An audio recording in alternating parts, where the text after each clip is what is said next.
Menores y, bueno, pues casos como puede ser el de Otxarkoaga. Hoy ha comenzado el juicio, un juicio a puerta cerrada, porque, recordamos, son menores de edad. Estamos hablando de 3 chicos, 2 de 14 años y 1 de 16. Se les acusa del crimen de 2 ancianos en Otxarkoaga, todos lo recordamos, pero es que hace unos días conocíamos a través de medios de comunicación la sentencia, la decisión del tribunal del caso Urren. ¿Conocéis? El caso en el que falleció el exfutbolista de Amorebieta. Ahí se toma la decisión sobre uno de los menores, decisión de internamiento durante 6 años en un centro de menores. Os estamos planteando si en los casos en los que los menores son considerados culpables, ¿creéis que en estos casos es posible la reinserción? Porque ese es el objetivo del Código Penal para menores. Bueno, vosotros estáis opinando, hay muchas opiniones. Hay una persona que dice, claro que son reinsertables los menores y también los mayores, pero seguro, dice esta persona, seguro que no hubiera sido lo mismo si en lugar de morir Urren, muere uno de los menores al defenderse durante el ataque. Otra persona, en cambio, opina lo siguiente. Se pregunta, ¿reinserción de menores? En su inmensa mayoría no se reinsertan y es una vergüenza la ridícula condena que se les ha impuesto. Dice esta persona, si es tan machote como para asesinar a una persona, también lo será para cumplir una condena más ecuánime al delito. Son algunas de las opiniones. Vámonos a Bilbao. Ha habido incidentes en los juzgados. Hoy comenzaba el juicio a puerta cerrada contra los menores acusados del crimen de Otxarkoaga. Odei Esnaola habló de incidentes. ¿Qué es lo que ha ocurrido ahí? Cuéntanos, Arratsaldeon.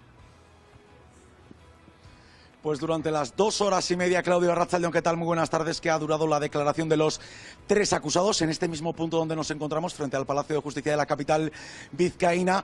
Se concentraban varios medios de comunicación, medios gráficos, periodistas y también varios familiares de esos acusados. En torno a las 12:30 del mediodía ha salido el tercer acusado, el último en declarar, y aprovechando que un semáforo estaba en rojo, los familiares se han acercado al vehículo donde iba su familiar, el joven de 14 años, con la intención de saludarle. Pues en ese momento se han vivido momentos de tensión, desagradables momentos sin duda para nuestros compañeros gráficos, que tenían como único objetivo relatar a través de sus cámaras de qué manera estaba transcurriendo esta primera jornada del juicio del caso de Otxarkoaga. Lo están viendo, una mujer ha lanzado su zapatilla deportiva a las cámaras, varios agentes de la policía local que estaban de patrulla han tenido incluso que intervenir porque la actitud ha sido realmente violenta por parte de los familiares. Amenazaban con dejar de grabar, les decían que les iban a romper la cámara, incluso han visto que en alguna ocasión han agarrado la cámara y han hecho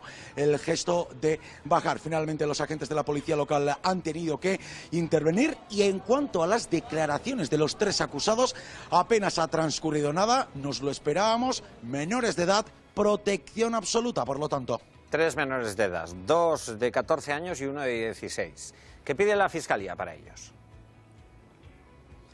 Pues las penas máximas, 20 años en total. Tenemos en cuenta que hay horquillas también entre los menores de edad, porque se juzga de manera diferente y las penas no son las mismas entre los jóvenes de 14, 15 años y 16 y 17 años. En este caso, para los 2 jóvenes de 14 años se pide 6 años de internamiento y 10 años para el joven, para el adolescente de 16 años. Desde que conocimos la edad de los presuntos autores, uno de los debates que hemos tratado ha sido, uno de los temas a lo que hemos querido responder ha sido si después de llegar a la mayoría de edad, los años restantes, ¿dónde las tienen que cumplir? Bueno, pues cabe la posibilidad en aspectos legales de que los puedan cumplir en centros de mayores de edad, en cárceles habituales, aunque, Claudio, no es lo más probable, y seguramente hoy a lo largo de la tarde con profesionales también podemos hablar de este tema. Exactamente, Odei, estoy a punto de hablar con una abogada que nos pueda aclarar ese punto, porque es una de las dudas. Mira, fíjate, estabas hablando, Odei, de lo que estaba ocurriendo hoy con el comienzo del juicio, y estábamos viendo imágenes de lo que ocurrió el 18 de enero. Esa es la fecha. 2 fallecidos, 2 ancianos. Es un hecho y una noticia que aquí lo tratamos, en este programa lo tratamos, y que impactó no solamente en Bilbao, sino a toda la gente de Euskadi, ¿no? Rafael y Lucía no respondían a su telefonillo, por lo que finalmente los servicios de emergencia decidieron, cuando eran poco más de las 2 de la tarde del 18 de enero de este mismo año, cuando accedieron a la vivienda, fueron los agentes de la Ertzaintza los que se encontraron los cuerpos sin vida de este conocido matrimonio del barrio de Otxarkoaga, naturales de Galicia. La noticia saltaba a los medios de comunicación cuando eran poco más de las 5 de la tarde y pocos minutos después nosotros, Claudio, arrancábamos el programa informando respecto a esa noticia de última hora. Desde el primer momento, una de las hipótesis que estaba en manos del Departamento de Seguridad fue la de robo con violencia. Al día siguiente volvíamos al barrio bilbaíno y escuchábamos esa sensación de inseguridad, sobre todo entre las personas también de avanzada edad, que se ponían en la piel de Rafael y Lucía, que eran dos vecinos, como les decía, realmente conocidos. Si esto ocurría el jueves, el viernes hubo una multitudinaria manifestación para denunciar la oleada de robos que los vecinos ya venían denunciando desde meses atrás, y el domingo conocimos que los agentes de la Ertzaintza habían detenido a 2 de los presuntos autores de ese doble crimen. Lo que sorprendió fue la edad. Vamos a ver de qué manera les contamos en este programa en directo, y también recogemos los testimonios de un barrio totalmente desolado. Han hallado 2 cadáveres en Bilbao. Nos vamos hasta el lugar de los hechos en directo.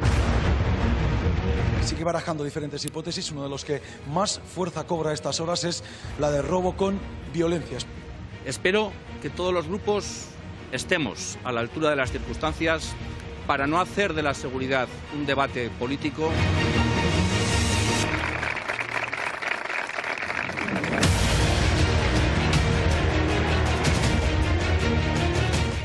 Mis padres tienen miedo de quedarse solos. Miedo, todo el mundo con miedo. Podíamos ser nosotros, porque yo tengo 82 años.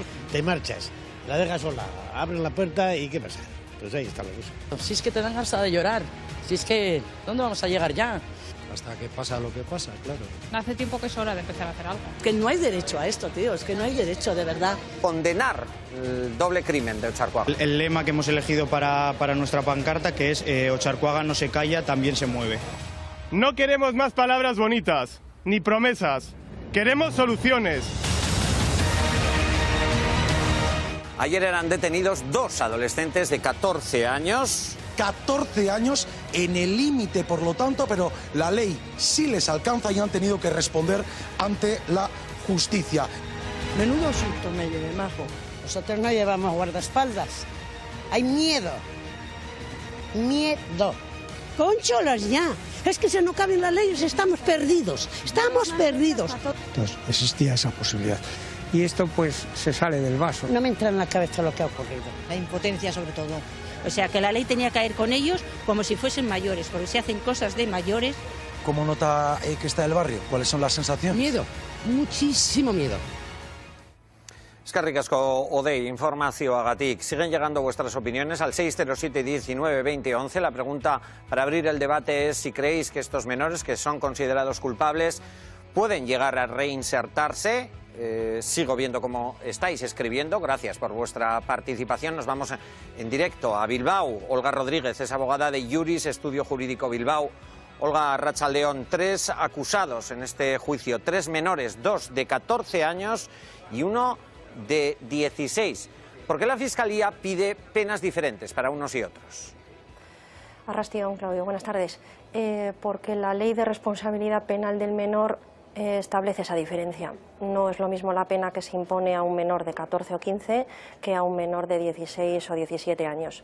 Entonces, por imperativo legal, la Fiscalía, que parece que está pidiendo ya las penas más altas, pues es a lo máximo que se puede aspirar aplicando la normativa como está ahora mismo. Cuando se habla de internamiento, nos estamos refiriendo a un régimen cerrado, en el caso de que sean considerados culpables y reciban esas medidas, ¿no? Es decir, estos menores entrarían en un centro de menores, en un centro penitenciario, centro, no sé cómo se llama.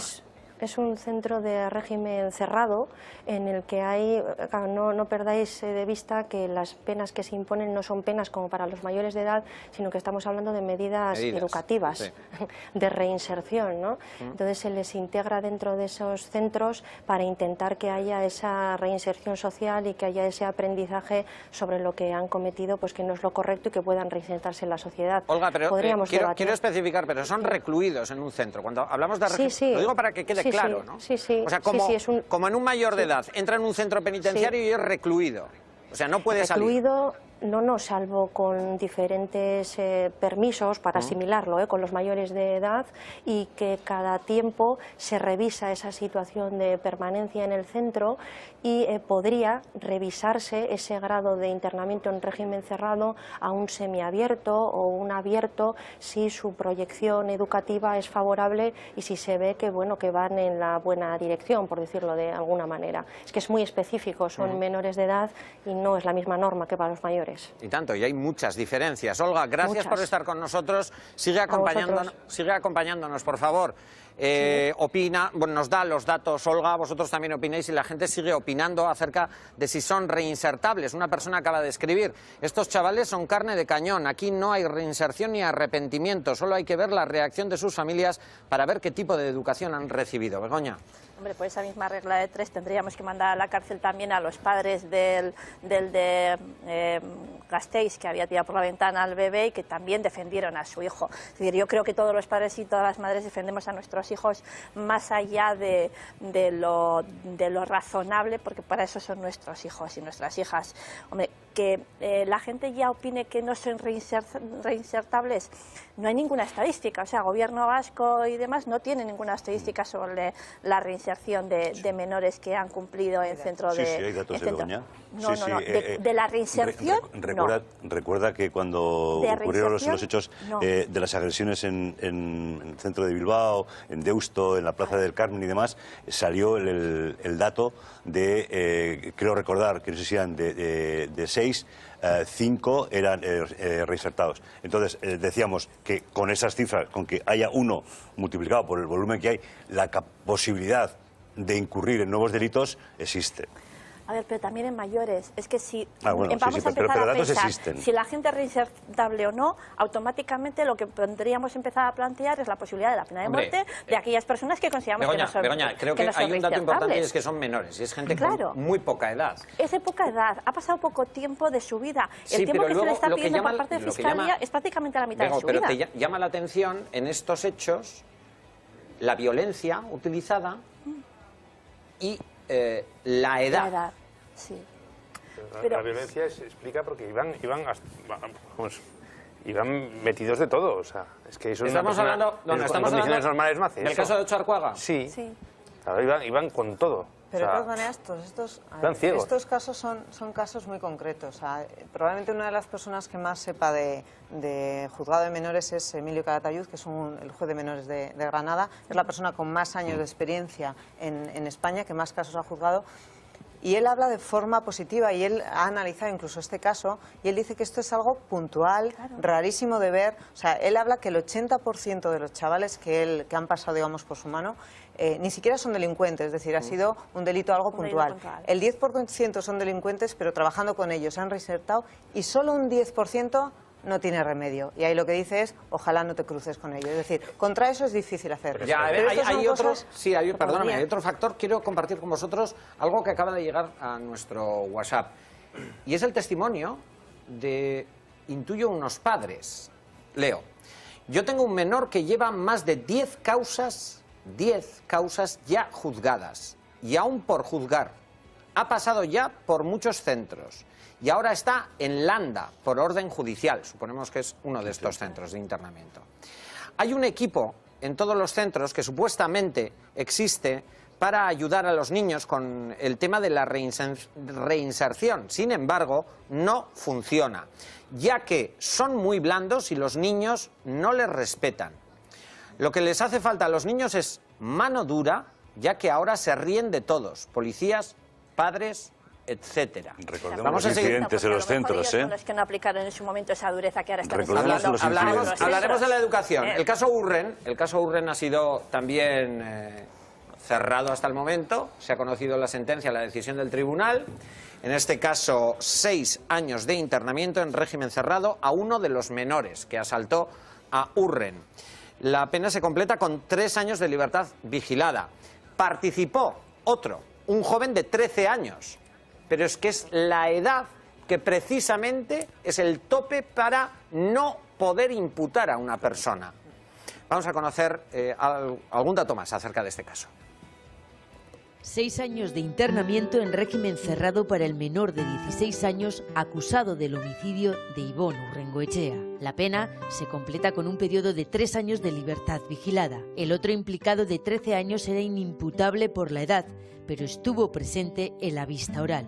Ha sido un juicio celebrado a puerta cerrada. 6 años por un crimen que sucedió el 23 de diciembre en la calle Navarra, esquina Ripa, en pleno centro de Bilbao. Urren regresaba a casa de una celebración navideña. 2 jóvenes se le acercaron con intención de robarle. Iniciaron una conversación, hay un forcejeo y el ahora acusado le da una potente patada que hizo que cayera al suelo impactando su cabeza contra el mismo. Fue un golpe mortal. La noticia cayó como un jarro de agua fría en su pueblo. Con mucho dolor.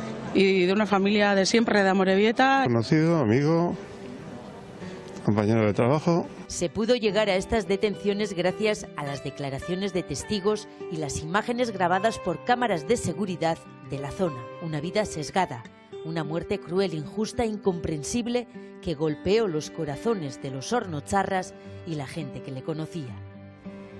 Olga Rodríguez nos acompaña como letrada para asesorarnos. Olga, en este caso ya hay una decisión del tribunal, 6 años de internamiento para una de las personas que tuvo que ver, que participó en este asalto a Urren.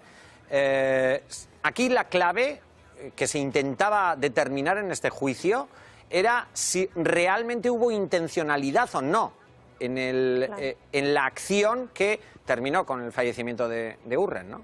Claro, es lo determinante en cualquier acción de este tipo, si hubo esa intención o si fue algo fortuito o fue algo secuenciado a otro tipo de intencionalidad, como podría haber sido un robo o una agresión de otro estilo. En el caso Urren, realmente, pues bueno, pues también era una de las penas en su grado máximo que se estaba solicitando por parte de Fiscalía, y luego introduce, como imagino que será en el otro caso, el dato de la libertad vigilada, que viene a ser pues un poco un refuerzo a que cuando termina ese cumplimiento de esa medida sigue habiendo una especie de supervisión por parte de las instituciones para que ese menor pues siga sin volver a delinquir. El internamiento en régimen cerrado, ya podéis perdonar, pero lo acabo de oír, y es las condiciones en las que están los trabajadores de los centros son absolutamente lamentables, son muy poco personal, son unos auténticos héroes en el día a día en tratar con estos ¿Y esto puede afectar en el chavales. proceso de reinserción? El hecho de que no tengas medios, desde luego, pues no va a facilitar que los menores puedan reinsertarse, pero igual tendríamos que entrar a valorar si un menor a este grado delictivo, si realmente el régimen en internamiento cerrado es una medida que le va a servir para algo, no lo sé, creo que igual habría otro tipo de situaciones, porque también estar encerrado y verse con la tesitura de tener años por delante, pero que cuando llega a ese límite va a seguir pues bueno, volando libre, pues no lo sé si es muy apetecible, Olga, para ellos. Interesante el debate, Javi, ¿qué crees? ¿El internamiento, el régimen cerrado es lo adecuado? Está planteando Olga. Olga, podéis hablar con Olga. Olga conoces la dinámica de este programa, Olga. Javi, sí. ¿Qué piensas? No, que a mí la reinserción como fin último me parece perfecto, y todos mencionamos siempre la reinserción, y si hay menores pues todavía tiene más lógica, pero ante un hecho de estas características, yo lo siento, a lo mejor soy muy facha, pero antes que en la reinserción, pensando que es posible, pienso en la responsabilidad y en la pena que tienes que cumplir por haber hecho algo que no deberías haber hecho, especialmente si ese algo es tan grave pues como matar a una persona o, como en el caso de Ocharcuaga, matar a 2. Y a partir de ahí ya me pongo en el otro escenario, pero lo primero, creo que la sociedad tiene derecho a que durante un tiempo le separen a personas, da igual la edad que tengan, que puedan ser peligrosas, y sobre todo creo que todos asumimos en este Y en algunos casos lo tenemos muy claro, ¿no? En el caso de la manada todos tenemos muy... No pensamos en la reinserción de la manada, pensamos en que paguen lo que hicieron.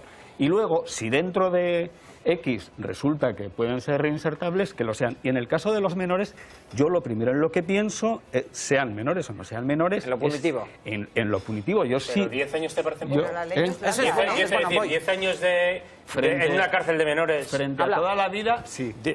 Ah, bueno, entonces cadena perpetua. No. Entonces cadena perpetua.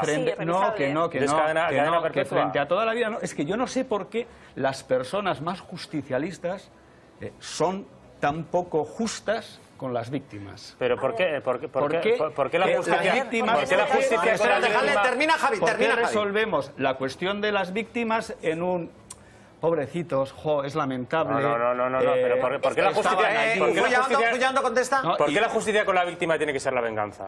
¿Por qué la justicia hay que entenderlo como una venganza? Y de que esa gente se pudra en la cárcel. Es que el tema es... Fullando, una cosa. Lo que acaba de plantear Javi, ¿te parece venganza? ¿Y te vale para la manada? Te pregunto. A mí me parece que lo está planteando en términos de... Yo lo estoy interpretando así. ¿Te vale para el prenda? En el caso de... Pero es que, a ver, el tema es que para el prenda o para estos chavales, el sistema judicial tiene un fin. Igual no tiene que tener ese fin, pero es la de reinserción. Pero es que es la reinserción. Lo que pasa es que el prenda, la reinserción, la va a hacer una cárcel de mayores y estos chavales, este chaval de 16 años, lo va a hacer una cárcel de menores. Pero se va a pasar 10 años en la cárcel. Violeta quería hablar. Perdón. Sí, es que no es una cárcel de menores. No. A ver, yo creo que maticemos, porque es que a este señor no le llevan, a este chico no le llevan esposado y va a tener un régimen de Pero va a estar encerrado, va a estar encerrado. Olga, ¿puedes intervenir? Perdona con el concepto de encerrado. Uy, pues A ver, Gastaca plantea. Señores, Gastaca plantea y Olga también contesta. Esta persona, ojalá no, pero mañana es capaz de incendiar perfectamente gran parte del edificio del centro de internamiento, como ha ocurrido muchas veces. Begoña, perdona, Olga, voy a verlo. Sí, este chaval un momento, lo puede hacer en una cárcel. A ver, tú no vas a... Vamos a ver... No, Begoña, por favor, para que la gente os oiga. Es necesario un orden. Te voy a dar la palabra. Olga, ¿estás de acuerdo?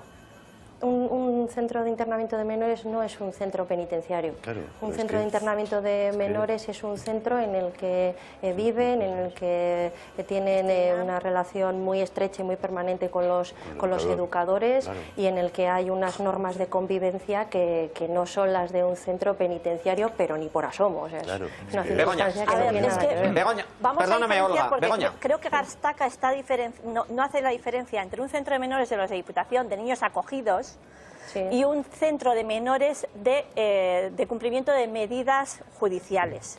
En un caso de un internamiento en régimen cerrado, los que vigilan son funcionarios públicos similares a los de prisiones.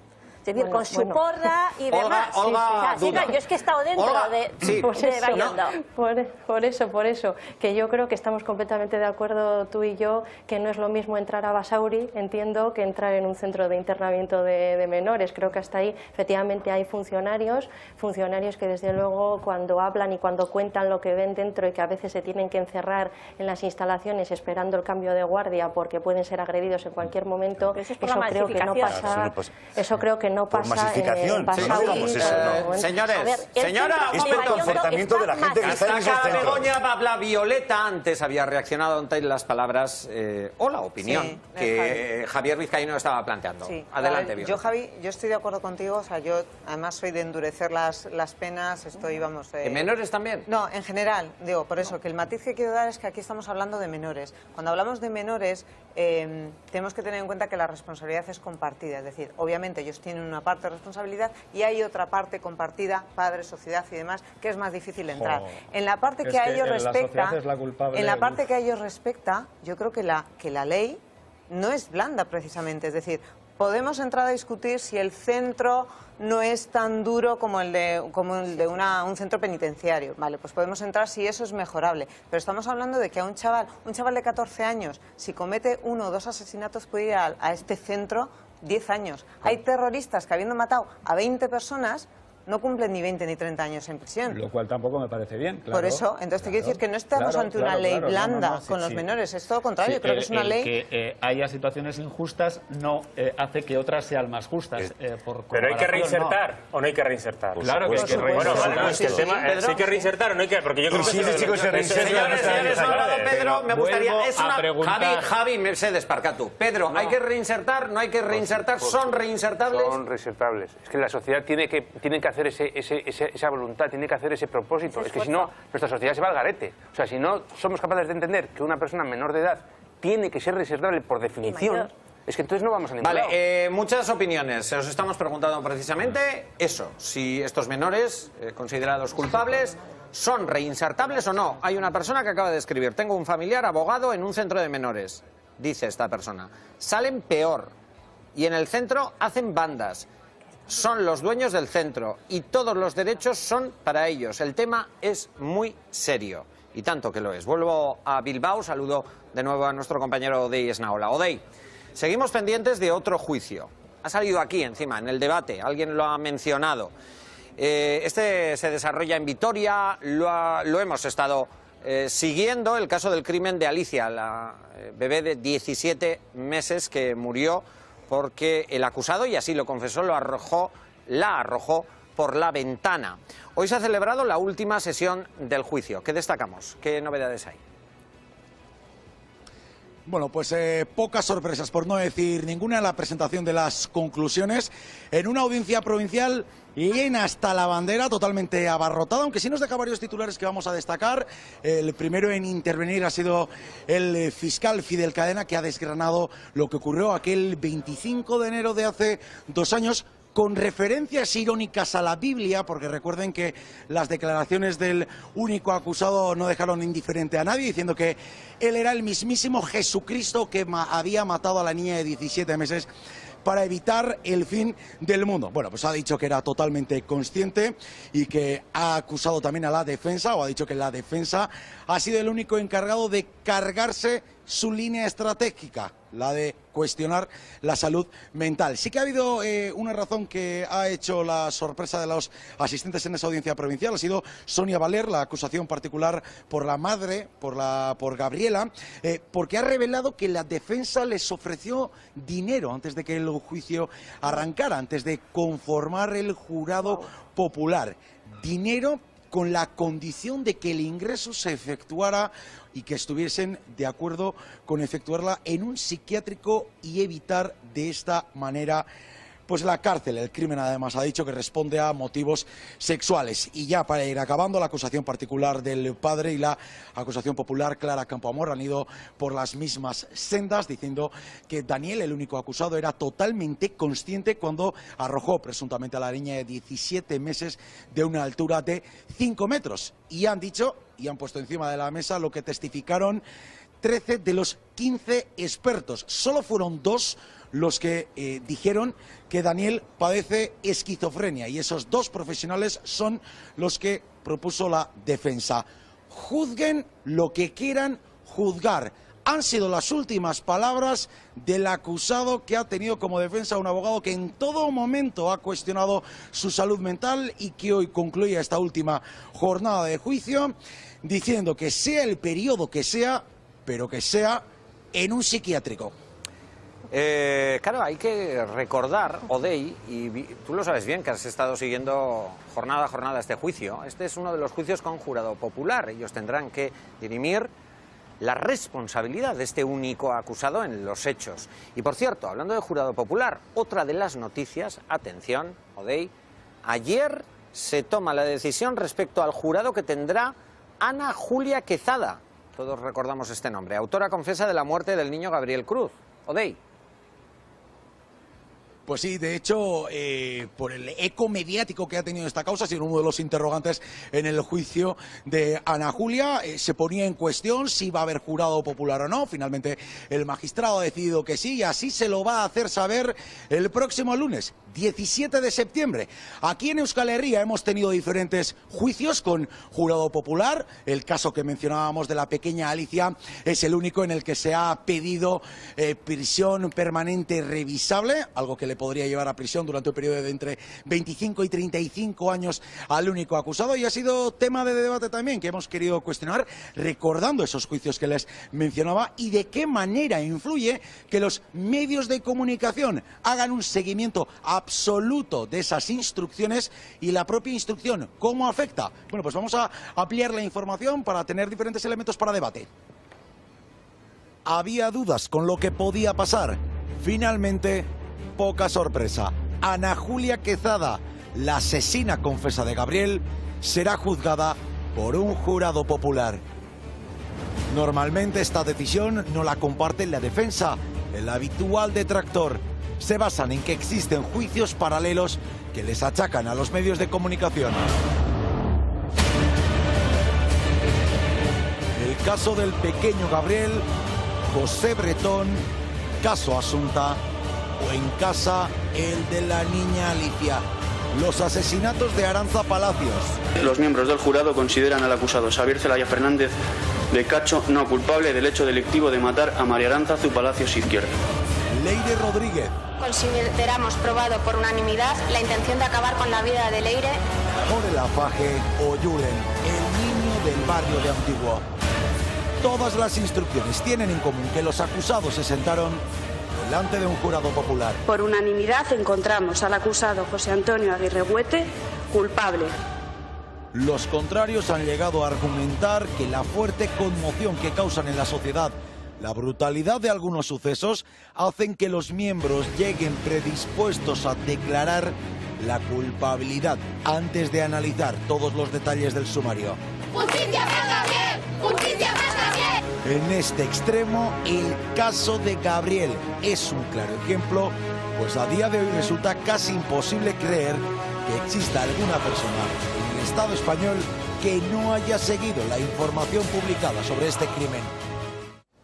Eskerrik asko, Odei. Voy a Bilbao. Olga Rodríguez, tú como abogada. Estamos hablando del jurado popular, un tema que sigue siendo polémico. Pero la pregunta que se pueden hacer muchos ciudadanos y ciudadanas: las personas que son miembros de un jurado popular en unos casos tan mediáticos, ¿pueden permanecer impermeables ante toda la información que los medios de comunicación difunden sobre ese caso? Bueno, quienes nos hemos enfrentado a juicios con jurado popular sabemos que es una disciplina que no tiene nada que ver con un juicio normal, con un magistrado y con las normas de trabajo de un jurado profesional.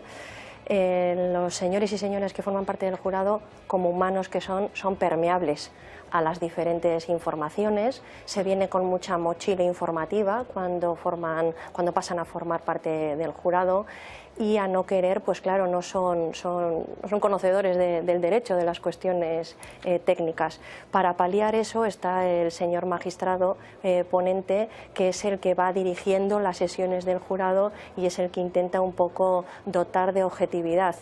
Pero bueno, yo sinceramente considero que quizás no es la forma más objetiva de tratar este tipo de asuntos que son tan complejos. Yo creo que son los casos lo suficientemente serios como para que requirieran de la intervención de un jurado profesional, porque bueno, pues en España no hay cierta digamos, tradición de jurado popular como en otros estados, y por lo tanto pues los ciudadanos no están tan acostumbrados pues a los términos jurídicos y se dejan pues un poquito llevar pues por eso, ese estómago, ¿no?, que tenemos todos cuando vemos este tipo de cuestiones. No suele ser la forma más, de verdad, con todas las comillas del mundo, toda la forma más segura para juzgar a alguien. De ahí que luego suele haber muchos recursos a posteriori que en muchos casos prosperen, ¿no? Pero la verdad que más allá de ser una experiencia inigualable para un penalista, realmente es complicado, porque estás hablando con personas, no estás hablándole a un tribunal. No, y es que son casos muy graves, estamos hablando de cosas muy serias. Muy graves, muy graves. Es la opinión que Sí, es la opinión. Perdón. Dime. Sí, quería decirte, Claudio, que donde, precisamente por la gravedad, donde las líneas están más finas, es decir, donde la diferencia entre una agravante y otra es una línea jurídica muy fina, en el que cualquiera que está por la calle no lo tiene por qué saber. Olga, como siempre, gracias. Sí. Un abrazo. A vosotros. Gracias, muchísimas gracias. Podéis seguir